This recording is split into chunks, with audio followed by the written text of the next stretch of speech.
போறோமா இல்லையா? ஒரு பிரயாணம் பண்ணுங்க, ட்ரெயின் 6 மணிக்கு ட்ரெயின் அப்படின்னா என்ன செய்வோம்? குறைஞ்சது 5 மணிக்காக தான் என்ன செய்வோம்? அங்கே உட்கார்ந்து இருப்போம். விமானத்தில் பிரயாணம் பண்ணோம்னா ஏர்போர்ட்டில் எத்தனை மணி நேரத்துக்கு முன்னாடி இருக்கணும்? 2.5 மணி நேரத்துக்கு முன்னாடி ஏர்போர்ட்டில் என்ன செய்யணும்? நம்ம இருக்கணும். எல்லாத்துக்கும் தீவிரமாய் செயலாற்றுகிறோம். ஆனால் தேவனை தேடுவதற்கு, தேவனை தேடி ஒருவருக்கு நம்ம தீவிரமாய் வந்தோம். ஒருவேளை நீங்க இருக்கிற இடங்களிலே என்ன தீவிரமாய் கர்த்தரை தேடுங்க. அல்லேலூயா.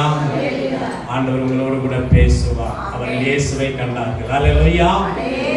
அவங்க வந்து பார்க்காம போகல, சொல்லப்பட்ட செய்தி உண்மை என்று ஆண்டவர் அவர்களுக்கு வெளிப்படுத்தினார். அல்லேலூயா.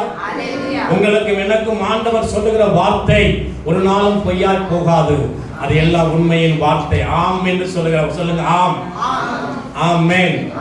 அப்படின்னா என்ன? அது உண்மையின் வார்த்தை, அது அப்படியே நடக்கும். அல்லேலூயா. மாறாத வார்த்தை. மனிதர்கள் சொல்லிவிட்டு மாறி போயிருக்கலாம். தருவேன் என்று சொன்னவர்கள் சூழ்நிலை மாறும் போது தராமல் போயிருக்கலாம், நம்ம ஏமாற்றப்பட்டிருக்கலாம். ஆனால் அவருடைய வார்த்தை என்ன செய்யாது? மாறுவதே இல்லை.